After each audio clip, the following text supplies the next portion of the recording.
Uno dei migliori modi per valorizzare la cultura della Sardegna, secondo me, è proprio quella di valorizzare e di trarre ispirazione dalle civiltà antiche, da quella nuragica a quella fenicia.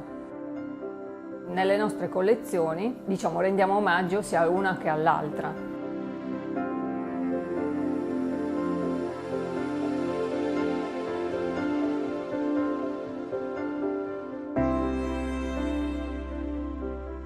La linea dei gioielli dei Fenici è realizzata in oro e paste vitree.